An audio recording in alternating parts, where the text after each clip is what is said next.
Hi VAPsketeers. Before we start the show, I have to announce, just because we talked about this in a previous episode, Nimmy Nightmare's cat, Baby Bean, has died. Nimmy announced Bean's death on the evening of March 9th. I figured it'd be in poor taste to talk about this in the episode proper, and that's why I'm saying it now. Rest in peace, Baby Bean. You brought Nimmy and all her viewers a lot of happiness. I guess it's time for the show now. I hope you all enjoy it.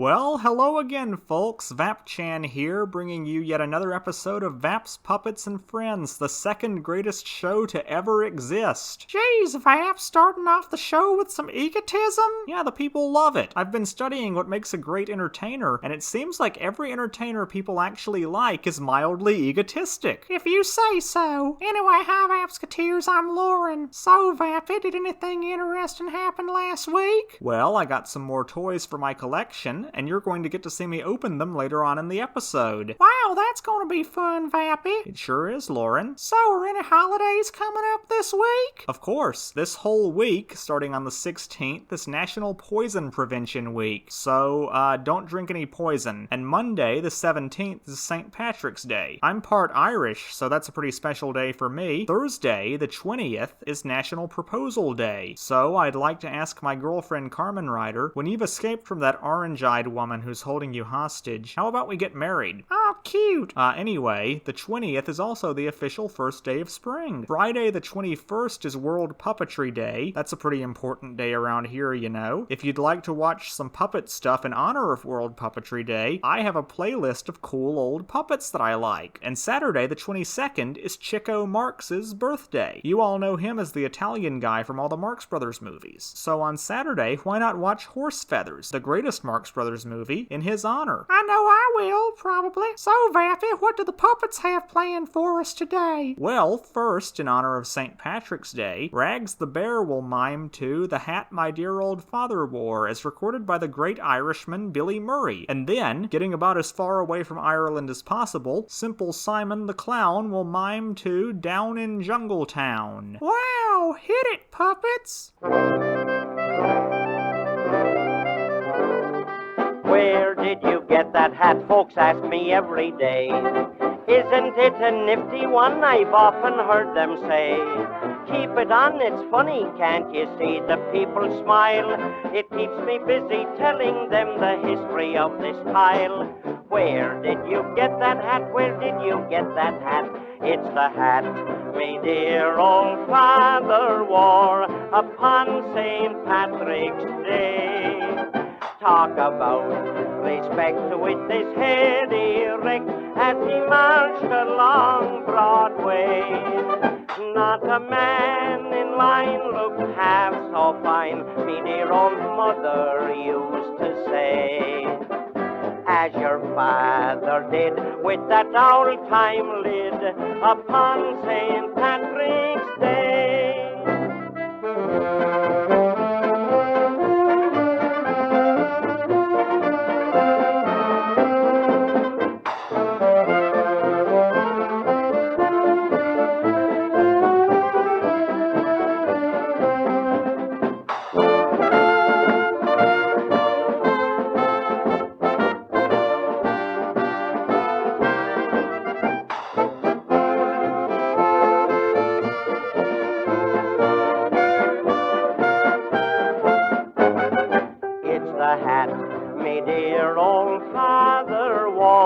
Upon St. Patrick's Day, talk about respect with his head erect as he marched along Broadway. Not a man in line looked half so fine, me dear old mother used to say. As your father did with that old-time lid upon St. Patrick's Day.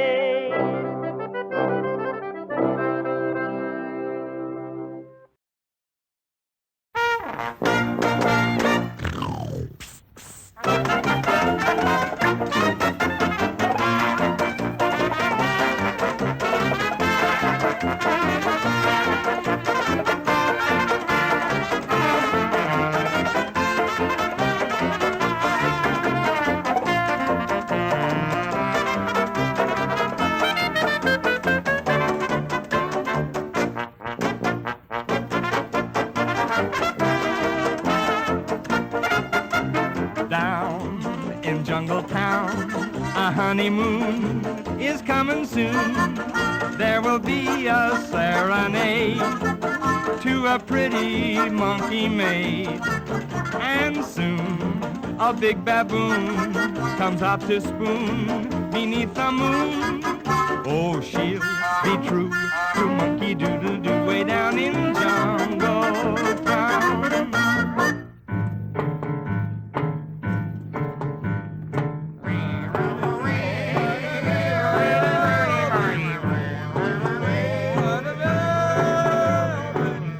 And so we left the teeming little village and struck out into the mysterious jungle. By native grapevine, we had learned of a tribe of ferocious, man-eating cannibals who held in their midst Mamo, a beautiful white goddess. After hacking our way through the dense undergrowth for hours, we finally came into a clearing. There in the moonlight was Mamo, surrounded by a group of half-crazed savages chanting the Song of Death. Pistol packing Mamo, lay that pistol down.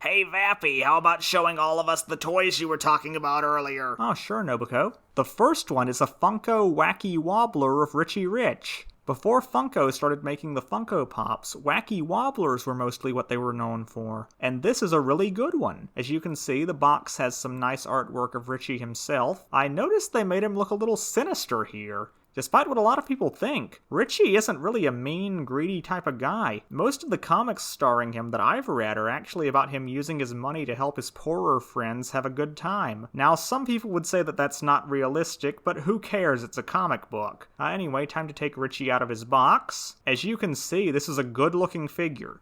He's very on-model, but still lively. Now, I think the modern Funko Pops are fairly cute. I actually own a few, although they're currently at Carmen's house. But anyway, back when Funko mostly did the Wobblers, they consistently put out really good, really on-model likenesses of the various characters. There are some Hanna-Barbera ones I want to get eventually that look like shrunken-down Enchanted Voyage sculptures. That's how good they were. But anyway, Richie's got an interesting little feature to him. Lenticular eyes. When you wobble his head, the eyes flash with dollar signs. Pretty cool, huh? Yeah, it is, but don't you have another toy to show us? I sure do. It's a Snoopy reaction figure blind box made by Super 7. Now, there are 5 in the set. There's Snoopy as Davy Crockett, Snoopy in a Halloween mask, Snoopy as a pilot, Snoopy as a scoutmaster, and the rarest figure in the set, Snoopy's brother Spike in sparkly form for some reason. Wow, I wonder which one you're gonna get. Let's open him up and find out. It's Snoopy as a scoutmaster, and he's got Woodstock the bird with him. Neat. It sure is.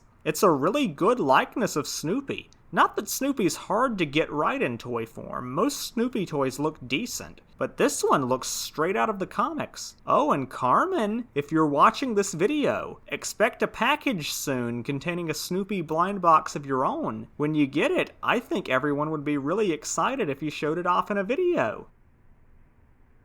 Well, those are the toys I got. I hope you liked seeing them. And we hope you weren't scarred for life by VAP's enormous veiny hands. Well, anyway, I think the puppets have got some more acts they'd like to perform. What are they gonna do, Vappy? First, you'll see Ludlow the Clown and his lifelong friend the Glink dancing wildly to the strains of the Irish Washerwoman. And after that, I think the Little Minstrel Puppet has something for us too. Wow, go for it, puppets!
Well, howdy do, Vapsketeers. It's time for the part of the show where we remind all of you to like the video, click the little cartoon hand giving the thumbs up, and subscribe to the channel if you haven't already. That way you'll be notified when a new episode comes out. And leave a comment about specific things you liked in the episode. And if you really like Vappy and her work, donate to her Ko-fi. You can even commission artwork from her if you donate $20. What are you waiting for, Vapsketeers? Give Vappy all your money today!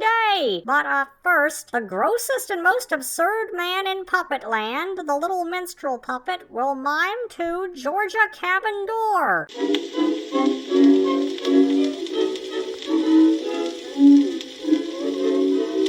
land, Georgia land, Georgia land, there's a little free by plan. What a fool I've been, I know. I should have planned it long ago. Cabin door, how I envy everyone. This is what you'll hear me saying with the rising of the sun. Dog on you, cabin door, come on and swing wide open for your little rolling stone who's rolling home today.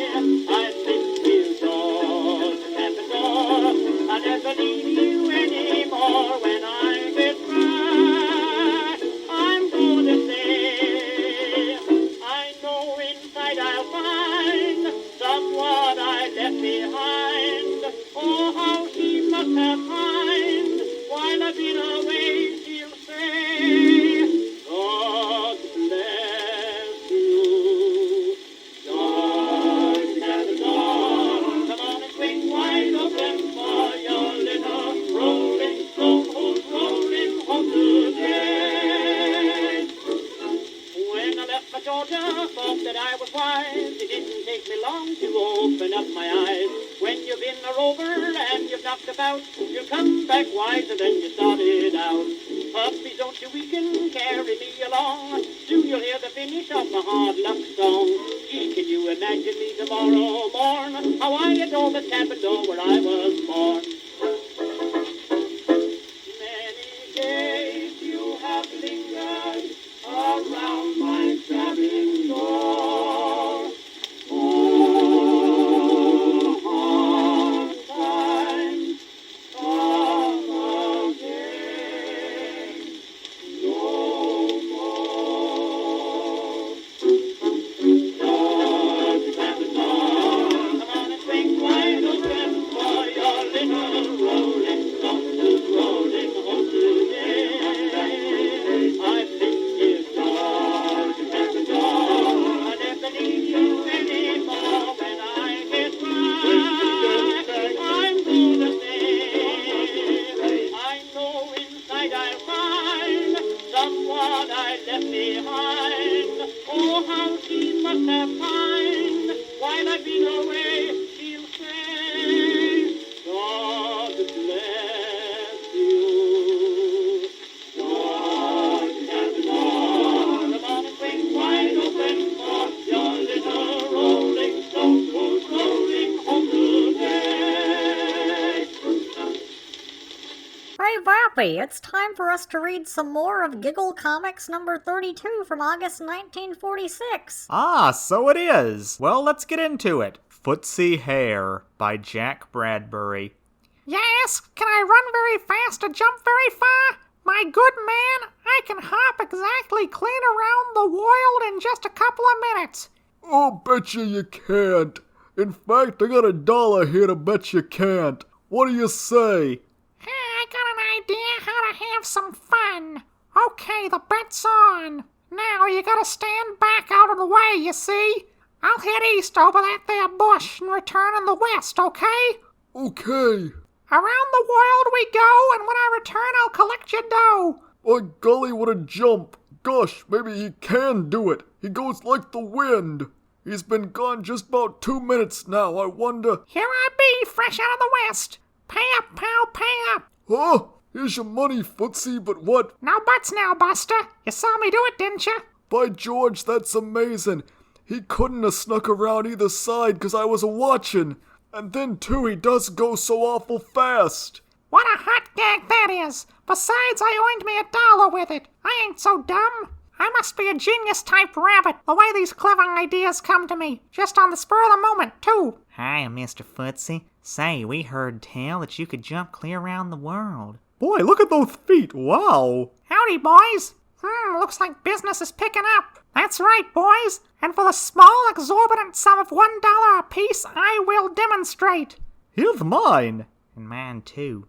Gee Willikins, did you ever see anything jump like that? Gosh, no. Here it comes back from the west, like you said. Golly! You know, I read of these guys like Supercat who could go so fast, but I never believed it before. It's sure amazing, isn't it? Oh, what's this? Looks like the boys are back and with that old McFoof the owl. Probably gonna try to crab my act. Be you the rabbit that's claiming he could hop around the globe in a couple of minutes? Sorry, my good man, the demonstrations are over for the day. Perhaps some other time. Yeah, well, here's my money, rabbit. Get jumping. All right. Just don't rush me, see? Might just as well have the old Boyd's dollar, too, the old buzzard. Yes, sir, I gotta admit that rabbit is some jumper. He's plenty fast, but he'd have to travel a lot faster than that to get around in 2 minutes. Your boys say he hops from the east and returns from the west, eh? Yep. Then let's just step over towards the west and watch his return. I'm dying to see the expression on that sour old owl's face when I hop in from the west, just like I said I would. Yeah, I thought so. That also dispels the theory that a rabbit's foot is a good luck charm. He's got 2 of them, big ones. Ringo Raccoon. $1. Why, that's outrageous. Sorry, they're all $1, but I can let you have that one for 50 cents. It's got a cork in it. I should pay an extra 50 cents for... Oop! Pop! Well, you just in time, too. I can't reach him. And that's the end of that issue. Wow, that ended kind of abruptly, Vappy. It was a lot of fun, though, wasn't it? It was. The whole comic was very cartoony, fast-paced, and cleverly done. And I think it's a shame that most comic fans, unless they're furries, ignore comics like this. You can learn a lot about comedy, staging, and pacing from this type of comic if you study it properly. Well, I think it's about time for the last puppet number of the episode. Wow, what puppet is it gonna be, Vappy? The Little Minstrel Puppet is back again, and this time he's going to mime to that great old minstrel love song, Honey Boy. Yay! We love you, Little Minstrel Puppet!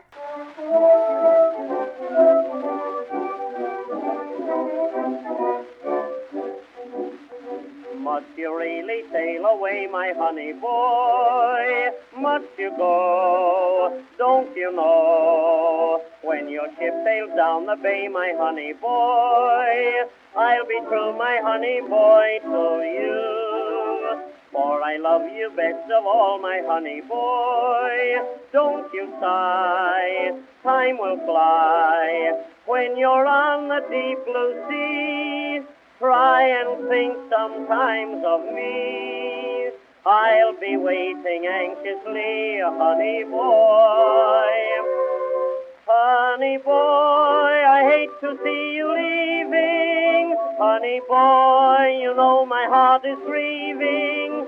When you are sailing, sailing o'er the sea. Honey boy, and if ever you should take an ocean to come sailing home across the ocean, honey dear, never fear, I'll be waiting, waiting, waiting for you, honey boy. When you come back home again, my honey boy, you can guess I'll say yes. I'll walk down the village lane, my honey boy, to the church, my honey boy, with you. We'll be wed and settle down, my honey boy, with you, dear, always near, in a cottage all our own. Just for you and me alone, it will be our home, sweet home, honey boy.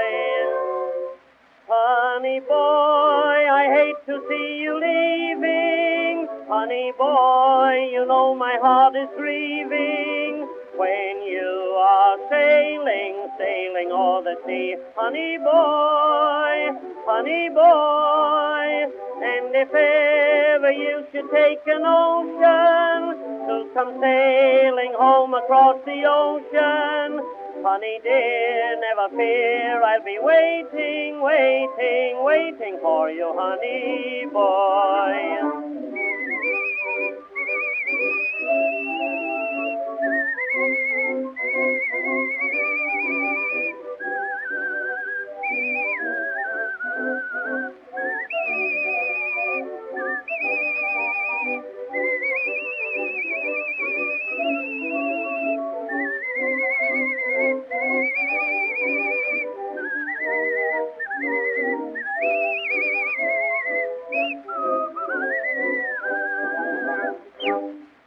Oh, hey, Graham. Och, that last number sounded a wee bit gay, huh, Vappy? What do you mean, Graham? The minstrel puppet singing a love song to another man? Pretty gay. Yeah, I guess it sorta is. But we've shown him with women in other episodes, remember? So he's bisexual then? Graham, the little minstrel puppet is, a puppet. It's like, are Ernie and Bert from Sesame Street gay because they're two men living together? Are Ernie and Bert even men, or are they supposed to be young boys? I mean, the show is never that clear on their ages, or even their relationship, really. When I was a kid, I thought they were brothers, but there are several episodes in which Bert has a near-identical brother named Bart, so I don't think that was the intention. I know early on the writers thought of Bert as being Ernie's father, but I don't think that interpretation lasted past the first season or so. So I guess what I'm trying to say is, puppets and cartoons can't really be labeled in the same way that people are. But the people who run the media and government could easily keep stupid people distracted by making them get into arguments over whether or not a fictional character is gay or trans. You see it every day, folks. Is SpongeBob gay? Is Bridget trans? Are Ren and Stimpy gay? Is Birdo trans or just gay? Who knows? Who gives two shits, really? Well, a lot of people with nothing better to do than to argue about the sexuality of characters that can literally be whatever the story needs them to be. It's like getting into a fight to the death over what Porky Pig's job is. Well put, Tomiko, I think. So what you're saying is, I can bum the wee minstrel puppet sometimes. Yeah, if you're okay with getting splinters. Anyway, Vapsketeers, that's our show. We'll all be right here next episode.